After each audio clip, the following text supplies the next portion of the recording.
Espírito Santo. Situação medieval, então a gente viu. Como é que acabou essa situação medieval? Acabou com o iluminismo, com a entrada em cena do Estado laico. Os estados da Europa foram um a um se tornando estados não mais ligados à religião. Então o resultado é que, por um lado, isso deu liberdades civis inimagináveis para a maior parte dos judeus, e a gente vai ver as consequências disso religioso, que é o que nos interessa. Por outro, retirou poderes muito grandes dos rabinos, porque os rabinos, durante todo aquele período medieval, quer dizer, sei lá, do ano 800 até 1800, eles eram os ditadores de fato de cada comunidade. Aquele ambiente fechado, supersticioso, que o rabino é o cara que tem a última palavra em tudo. De repente passou a ser possível sair dali. E o que começou a acontecer? Começou a haver, isso estamos falando de Europa, começou a haver tentativas de criar novos judaísmos de maneira racional.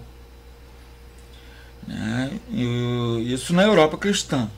Os judeus dos países muçulmanos, eles continuaram nesse período, digamos, medieval muito mais tempo. Os judeus do Iêmen, quando foi fundado o Estado de Israel, Israel mandou aviões para pegar eles lá e levar para ir morar em Israel.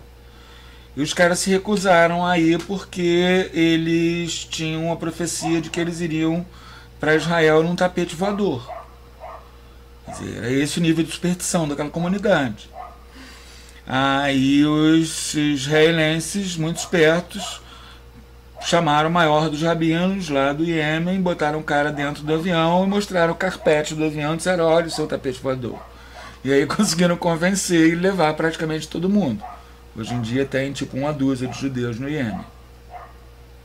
Com o estabelecimento do Estado de Israel, os judeus dos países muçulmanos foram quase todos morar em Israel.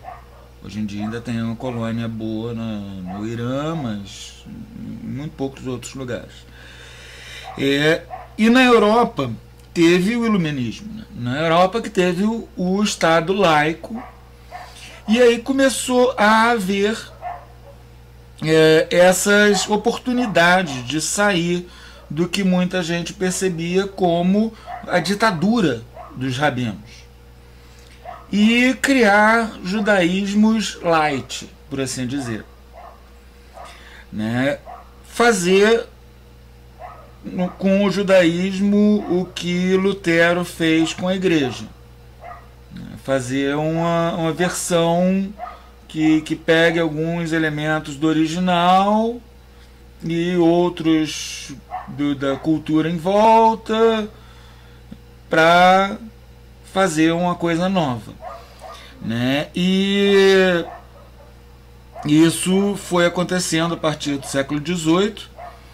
Dá muita pena a gente pensar, por exemplo, que teve na ata de fundação de uma das primeiras sinagogas reformistas da Alemanha, que eles não esperavam mais ir morar na Terra Santa, porque eles percebiam a cidadania alemã que lhes tinha sido dada como um elemento messiânico. Cidadania alemã. O que aconteceu na Alemanha com os judeus pouco depois, um século e pouco depois? Dá pena a gente ver a inocência dos caras, Mas eles foram tentando criar novos judaísmos, novas maneiras de ser judeu, novas maneiras de viver o judaísmo dentro da sociedade cristã.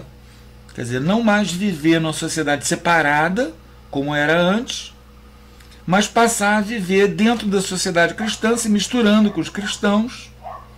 Então alguns, por exemplo, pararam de comer só a comida kasher, outros mantiveram isso, mas mudaram outras regras.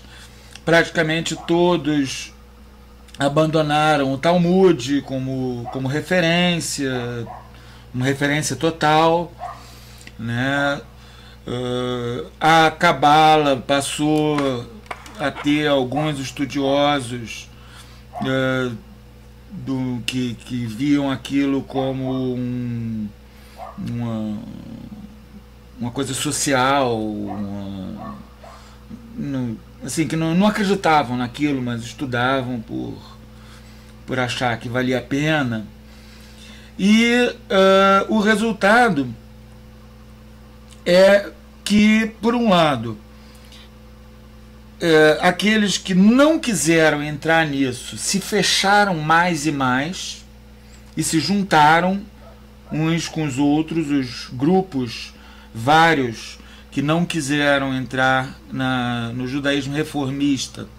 Você tinha antes, de um lado, um grupo que era considerado um bando de gente inculta, que só se preocupava com arte, com música, que eram os Hassidim, esse pessoal das trancinhas compridas, chapelão, etc. Eles eram considerados um bando de incultos. E os ortodoxos mesmo, eles acabaram se juntando taticamente, ainda que você tenha hoje em dia os Hassidim de Rabat, por exemplo, que são os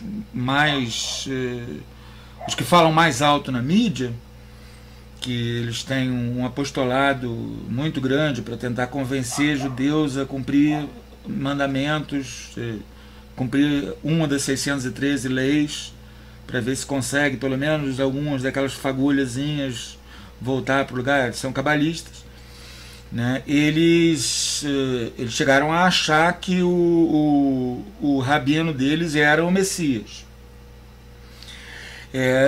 O que eles acreditam não tem muita coisa a ver com o que acreditam os Hassidim de Braslav, que já é outro grupo, que também não tem muita coisa a ver com o que acreditam os Naturei Karta, que é outro grupo, né? Então o resultado, você tem hoje em dia um monte de grupos, todos eles chamados pela imprensa ultra-ortodoxos, mas que mais ou menos se uniram contra o reformismo.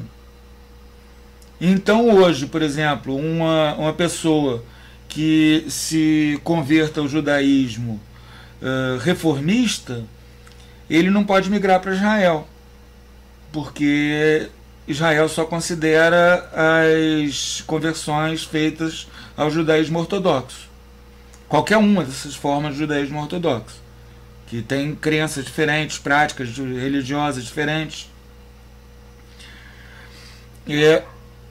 Mas o judaísmo reformista, ele se espalhou que nem brasa, especialmente nos Estados Unidos, porque nos Estados Unidos a religião de Estado americana, por assim dizer, né, é que você tem que respeitar o Estado, as leis, etc e tal, etc e tal, e a religião é coisa de fora privado. E o judaísmo reformista, ele se encaixa muito bem nisso, né? Mas, por outro lado, o judaísmo reformista, ele acaba tendo um índice de perda de fiéis, por assim dizer, muito grande, porque os judeus reformistas é muito frequente que eles se casem com pessoas que não são judias, e aí não criam os filhos como judeus, porque eles acabaram se distanciando tanto daquela ortodoxia do judaísmo medieval que durou até 1800 e blau, Eles acabaram se afastando tanto daquilo que a religião virou uma religião à moda americana, em que o cara vai para a igreja, né, ou no caso para a sinagoga, 2, 3 vezes por ano. Só os mais fanáticos, radicais, que vão todo sábado. O judaísmo reformista acabou virando um negócio assim, né? É muito comum dentro do judaísmo reformista que as pessoas não cumpram praticamente nenhum daqueles mandamentos considerados tão importantes, aqueles 613 mandamentos, né? Considerem importante só participar da comunidade judaica, por exemplo. Acaba virando uma coisa um pouco mais nacionalista do que especificamente religiosa, né? A própria liturgia, muitas vezes, ela vai ser traduzida na língua do país, vai ser modificada. Em São Francisco, por exemplo, tem já uma sinagoga gay. Sinagoga reformista gay. Nossa. É. Não, é porque tem uma coisa que eu acho linda no judaísmo. Eu não sei se eu cheguei a te contar que eu li sobre isso. Que eles falam que se o homem for gay e suprimir o desejo, ele não tá pecando. Que no caso, pelo contrário, ele até honrado por não ceder, mas se ele cede, aí ele tá pecando. Pois é, você pode ter um judaísmo que diz isso. Mas já o judaísmo dessa sinagoga de São Francisco diz vai em frente. Só pra deixar bem claro, eu não tenho preconceito nenhum, então se cede, se não cede, não tem nada a ver com isso. O que a Igreja Católica ensina, o que a Igreja Católica ensina sobre este ponto específico de moral é que o desejo não é pecaminoso. Pecaminosa é a ação de ter relações sexuais com uma pessoa do mesmo sexo. E isso é pecado gravíssimo, um dos 4 crimes que bradam aos céus por vingança. Mas você tá falando do judaísmo ou tá falando do catolicismo? Do catolicismo também? É. Eu achava que só o judaísmo que condenava a homossexualidade tanto assim. Eu achava que a Igreja Católica condenava, mas não tanto. É um dos 4 crimes que bradam aos céus por vingança. Assim como negar a um trabalhador sua justa paga, oprimir o pobre, especialmente o órfão e a viúva, e assassinar o inocente. Aí qual que é o castigo? Inferno, ué. Vai direto? A não ser que se confesse. Se confessar, ele pode continuar tentando. Tem muita gente que se confessa e cai novamente, se confessa, cai novamente, vai toda semana confessar o mesmo pecado. Isso acontece. É assim. Assim, porque eu não sinto atração por homem, eu não me sinto capaz de julgar o que seja a gravidade disso. Eu não vou... Eu digo, a intensidade desse desejo. Né? Eu não me sinto capaz de julgar qual seja a intensidade do desejo. Ao hétero, só que ao invés de desejar uma mulher, deseja um homem. Não sei, não há de ser, porque o fim é outro, né? Não tem reprodução aí, é outra coisa. Mas nesse ponto, esse judaísmo que você ouviu, ele está bem próximo da igreja. Mas há outros judaísmos. Eu achei bonito porque ele colocou o homem que resiste até numa posição superior, assim, como um guerreiro, um cara forte que... Sim. Não que eu ache que deva resistir, cada um faz o que quer com seus desejos, mas assim, achei bonita a forma que Bom, se o cara quiser escapar do inferno, é bom resistir. Mas eu acho tão triste isso, imaginar que um desejo vai levar a pessoa ao inferno. Não é um desejo, é você agir em função dele. Você ficar com vontade de matar alguém é muito diferente de você matar alguém. É o mesmo caso. pra igreja. Porque são coisas assim... Não, tá. Melhor não entrar nessa. Melhor Tá. não.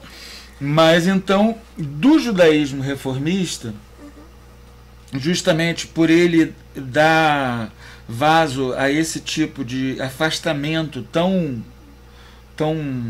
brutal, por assim dizer, surgiram outras formas de ser religiosamente judeu que tentam voltar para trás, voltar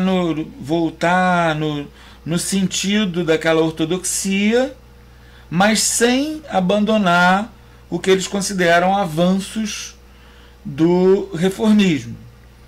Desses eu falaria especialmente do judaísmo conservativo, que são os caras que vão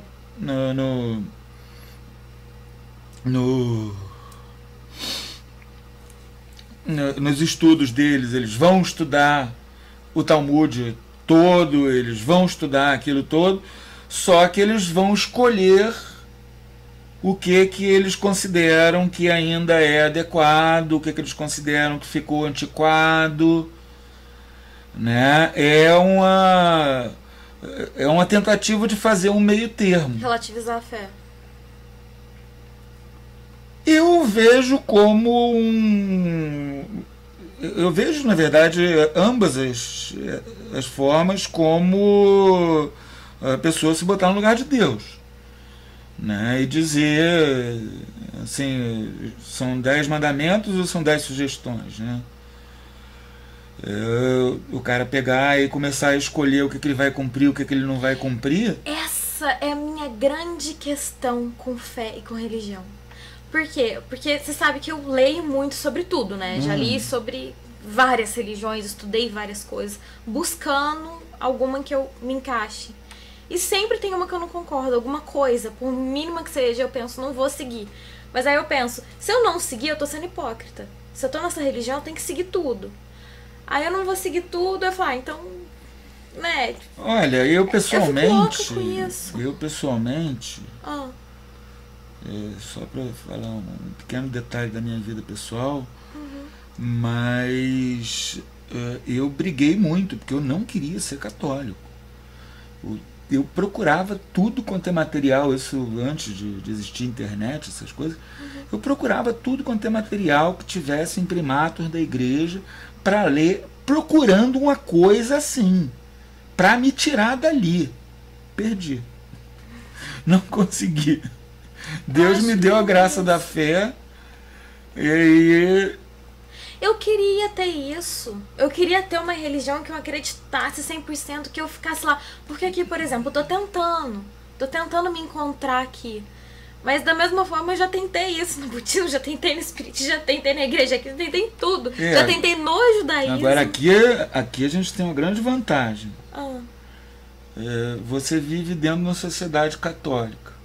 É uma vantagem. Uma sociedade culturalmente católica. O resultado é que provavelmente um monte de coisas da sua noção de ética, de suas noções mesmo do sagrado, você pegou no ar da sociedade. Sim. E você vai reencontrar isso numa forma mais bonita dentro da igreja. Eu tenho reparado isso mesmo, realmente.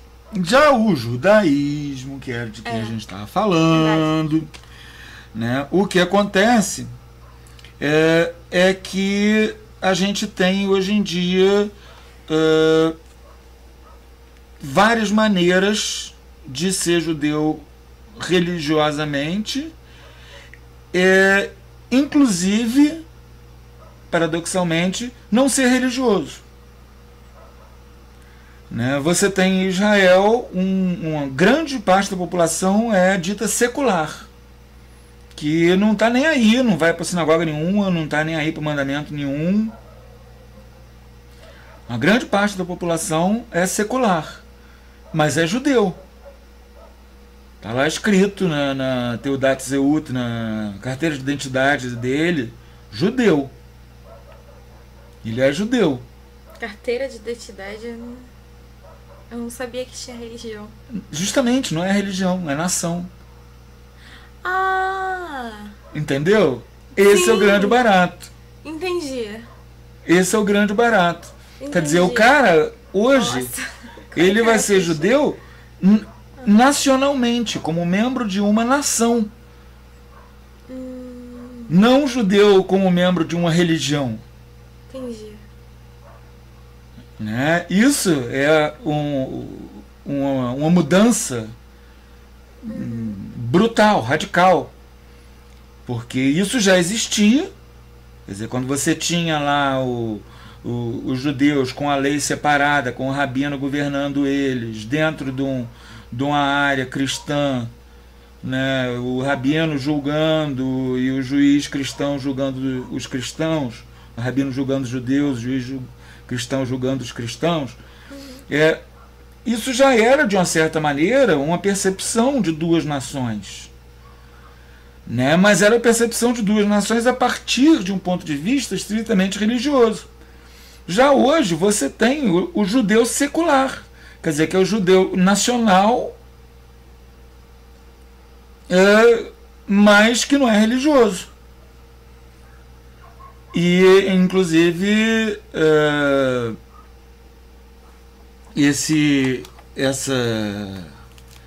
essa coisa do judeu secular em Israel, isso tem algumas consequências muito doidas, porque o Estado de Israel, ele é um Estado em que a definição de quem é judeu está na mão dos ortodoxos, desses grupos todos unidos, basicamente todo mundo que acredita no Talmud e Cabala, unidos, que definem quem é judeu. Então, se o cara se converter ao cristianismo, ele deixa de ser judeu. Né? Agora, se ele se converter ao Hare Krishna, não. Porque ele é uma religião que começou com um anticristianismo. Né? E esses caras continuam presos naquela etapa lá. Entendi. Né? E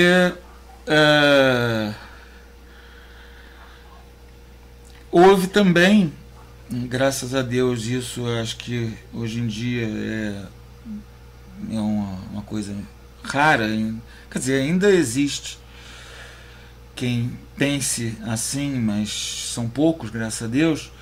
Houve também nesse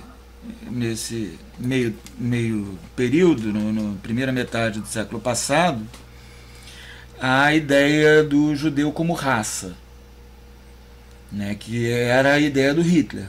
É por isso que, para os nazistas, a Santa Edith Stein, é uma judia que se converteu, Santa Teresa Benedita da Cruz, também conhecida, se converteu, se tornou carmelita, para Hitler tinha que morrer, porque ele não estava nem aí se converteu, porque ele não via o judaísmo como religião nem como nação, ele via como raça. Mas ele era judeu. Hitler não, Himmler é. Não, Hitler também. Não, Himmler não, é aquele que foi julgado em Israel, que a Hannah Arendt foi no em coisa dele. Hitler não era não, Hitler era filho de dois alemães daqueles bem broncos. Nossa, eu li tanto que ele era judeu. Mas há um monte de ideias que ele teria pego sífilis com a prostituta judia, e um monte de teorias para por que ele detestava tanto judeu. Mas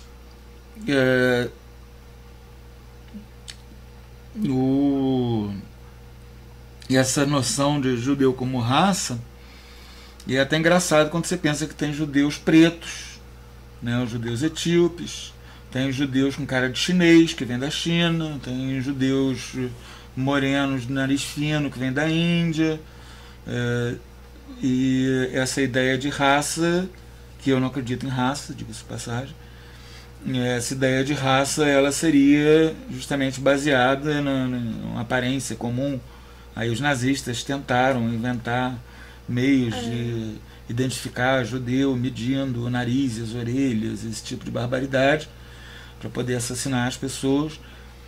Não conseguiram arrumar. Os negócios evidentemente não funcionavam. Né? Teve até judeus que se passaram por alemães e entraram no partido nazista para escapar. Segunda Guerra teve um monte de histórias muito loucas assim. Né? Mas essa coisa do judeu como raça, hoje em dia, eu acho que praticamente só existe na cabeça de alguns racistas mais americanos, né? Esse pessoal de supremacia branca, essa coisa. Justamente esse tipo de retardado, né? Que fica tentando separar as pessoas por uma coisa inexistente, assim, e botar umas abaixo das outras. Mas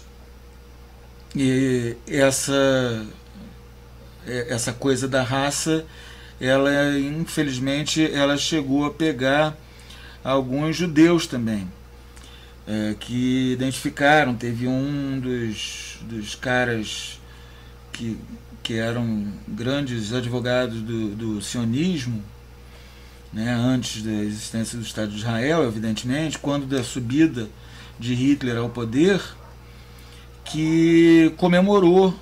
O cara escreveu para Hitler comemorando que o Hitler está subindo ao poder, porque uma percepção maior da raça alemã levaria a uma percepção maior da raça judaica, que faria com que houvesse um impulso maior no sentido das pessoas de raça judaica irem todas morarem em Israel. Na atual Israel, né? Todas moraram na então Palestina. Quer dizer, teve gente que caiu nessa armadilha dentro do judaísmo mesmo. E você tem justamente isso também, acho que não dá para deixar de mencionar, o sionismo, né, que é para um israelense é o patriotismo, e para um judeu de outro lugar é o apoio a Israel. O sionismo, ele tem como pai um cara chamado Theodor Herzl, e é um troço que começou a ganhar força no século XIX, aproximadamente, porque se começou a ver todos aqueles estados nacionais em volta, toda aquela coisa funcionando bem na Europa, e eles pensaram, está na hora da gente ter o nosso, nós termos um Estado judeu. E isso, inclusive, agora, foi há poucos dias atrás, foi promulgada uma lei em Israel declarando que Israel é o Estado Nacional Judeu, fazendo com que a árabe deixe de ser uma língua oficial. Quando eu morei lá era língua oficial também, era hebraico e árabe. O árabe não é mais língua oficial. E você já foi para lá sabendo falar ou aprendeu lá, se virava no inglês? Aí eu fui para lá já tendo estudado um pouco, e aí fiquei estudando 5 horas por dia num curso especializado. Mas o sionismo, ele era primeiro só um sonho, né? Ir para Israel ou para Uganda. Tinha também planos de ir para Uganda, ir para Madagascar, fazer um lar para os judeus em algum outro lugar, né? Mas acabou que a ONU deu, em 1948, um Estado judeu e um Estado palestino lado a lado. Os palestinos e os árabes da região. Só que os ingleses que tomavam conta da região, eles odiavam os judeus. E eles tinham razão de odiar os judeus, porque os judeus eram terroristas. Esses judeus que você tá falando. Os sionistas que moravam lá, etc. Ah, sim. E eles explodiam bombas, eles matavam gente. Eles faziam igualzinho esses muçulmanos fazem hoje. E os ingleses, que eram os donos da área lá, porque eles tinham pegado aquilo dos turcos na Primeira Guerra. Então eles odiavam os judeus, não queriam ver judeu nem pintado de dourado. Resultado, eles ficaram segurando os navios com as pessoas que tinham ficado presas em campos de concentração, tinham sido libertadas em 1945. Eles ficaram segurando os navios ao largo da costa, e só na hora precisa que a ONU deu para eles se retirarem, eles deixaram os navios desembarcarem. Aí o nego desembarcava, ganhava um fuzil e aprendia esquerda, direita, para frente, para trás, atirar, cessar fogo e ia para o campo de batalha, porque os países árabes invadiram todos em volta ao mesmo tempo, combinado com os ingleses. Aí os países árabes invadiram todos em volta. Saiu do campo de concentração para morrer na Terra Santa. Muita gente. Gente, que triste. Não, foi uma coisa aventuresca. Eles compraram restos de aviões alemães abatidos para montar e fazer uma força aérea. O começo de Israel foi um troço assim, vale a pena ler histórias do começo de Israel, que é emocionante. Mas o grande barato assim, que eu estou tentando apontar é que os países árabes eles fecharam em volta e impediram a existência do Estado palestino. E queriam impedir a existência do Estado judeu também. Não conseguiram impedir a existência do Estado judeu. Mas o Estado palestino até hoje não existe. E isso tem um problema grave, porque a terra de Israel, a terra prometida na Bíblia para o povo de Israel, é muito maior do que o território de Israel atual. Então você tem uma grande quantidade de gente lá dentro, sionistas radicais, que querem que Israel seja não só aquele terreno, como a faixa de Gaza, a península do Sinai, metade do Líbano, metade da Síria. Tem uns que chegam a querer que parte do Iraque seja território de Israel. Então, esse judaísmo, esta outra forma de ser judeu como nação, cria uma situação de confronto perpétuo ali na região, porque os religiosos acreditam que a terra de Israel está sendo redimida a cada vez que se conquista um passo, né? E isso, naquela situação de Oriente Médio, faz uma situação muito complicada. Para complicar mais ainda, no lugar onde ficava o templo, foi construído séculos atrás uma mesquita. E, para complicar mais ainda, ninguém sabe aonde exatamente, ali debaixo da mesquita, ficava o Santo dos Santos. Então os judeus religiosos, eles consideram que eles não podem de jeito nenhum subir lá. Só que os ultracionistas consideram que eles têm que subir lá para mostrar que aquilo é deles. Subir na mesquita, que é aquele domo dourado bonito que você vê em foto de Jerusalém. E tem até um grupo que tem tudo já preparado, está só esperando conseguir uma novilha vermelha perfeita, como está no livro dos Números, que não tenha 3 pelos de outra cor, sem um bernezinho, sem uma doença, sem nada, para sacrificar ela de acordo com as regras que estão lá, e aí purificar um grupo de soldados e entrar lá na mesquita, matar tudo quanto é muçulmano que tiver lá e começar a sacrificar boi, pomba, etc. no templo de novo. Rola isso. Eu tenho até uma busca do Google por Red Heifer, novilha vermelha, em inglês, para na hora que aparecia essa novilha vermelha, eu saber. Já apareceram várias candidatas, só que graças ao bom Senhor Deus, em todas elas apareceu um terceiro pelo branco e não rolou dos caras fazerem isso, porque na hora que eles fizerem, aí vai ser a Terceira Guerra Mundial. Enquanto isso, os judeus reformistas estão na deles, comendo misto quente no sábado. Que Quer dizer, as maneiras de ser judeu depois do iluminismo são hoje em dia infinitas.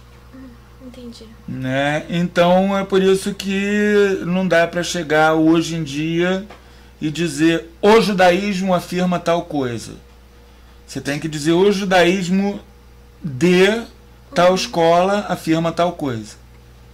Na verdade sempre foi um pouco assim, na medida em que as diferenças, especialmente entre os judeus dos países muçulmanos e dos países cristãos, a comunicação não era tão boa, então eles desenvolveram regras bastante diferentes, coisas assim. Mas hoje em dia você tem, dentro da mesma cidade, nos Estados Unidos especialmente, se você for em Nova York, por exemplo, você vai encontrar algumas centenas de tipos de judaísmo diferentes, em crença, diferentes em prática, mas que são unânimes em não só se afirmar judeus, como afirmar o outro como judeu.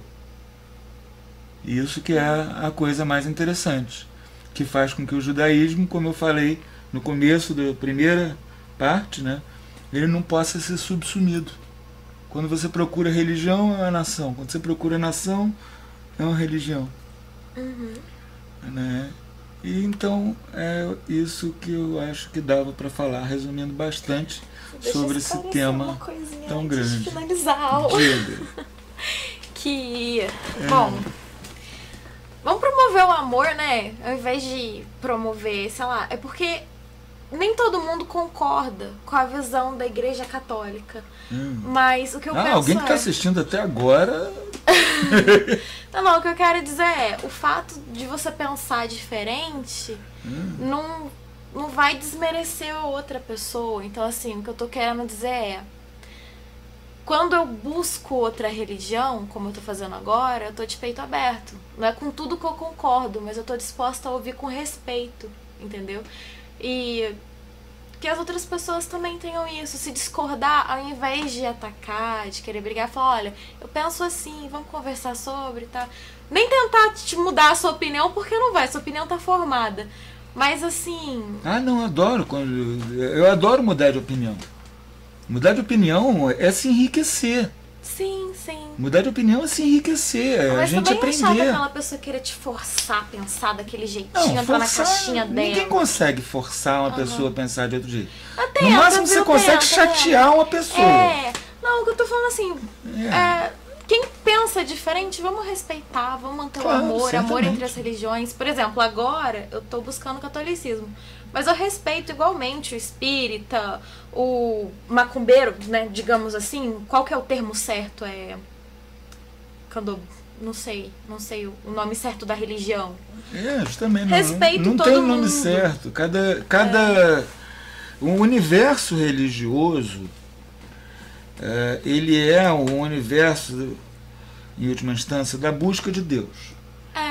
Então as religiões naturais, quer dizer, as religiões que é só o que pessoas bem intencionadas bolaram, como o candomblé, como o hinduísmo, como o budismo, são coisas que pessoas bem intencionadas bolaram. São religiões naturais. Elas estão em busca de Deus. Se você quiser ler o que a igreja tem a dizer sobre isso, vale a pena ler. É um documento chamado Nostra Aetate. Se escreve Nostra Aetate. Você acha no Google, é uma leitura de 5, 10 minutos. Você acha na página do Vaticano, né? E é um documento que vale a pena ler, porque ele é justamente falando disso, falando dessa necessidade da gente respeitar a pessoa do próximo, principalmente, e a honestidade com que o próximo abraça a sua crença. Eu sou plenamente a favor de debater religião, desde que se parta do pressuposto de que a outra pessoa é honesta, está buscando a Deus honestamente, Sim. está buscando bem, né? Esse negócio de pegar e coisas que infelizmente a gente vê acontecer de gente, sei lá, tacar fogo em terreiro de Umbanda, Uma coisa falta assim. de respeito, É uma barbaridade. É, uma barbaridade. Uma falta de respeito, uma barbaridade. Por assim, se eu não concordo, se eu acho aquilo errado, simples, eu não faço aquilo, pronto. Agora isso não me dá o direito de tacar fogo, de bater, de agredir, de humilhar, de falar que eu sou melhor, de me achar melhor. Certamente. Até porque a gente só vai saber quem tá certo depois que a gente estiver morto. Aí que a gente vai comprovar se é o catolicismo, se é o espiritismo. Enquanto a gente tá vivo, a gente só tem a nossa isso, fé. A gente tem bastante milagre para provar o catolicismo. Então, mas tem gente que fala que milagres podem até ser coisa da nossa mente, ué. Ah, não, milagre de verdade. Se for ver os milagres de Lourdes, eles têm uma equipe de médicos lá só para conferir, para confirmar que aquilo era completamente impossível. Gostei disso.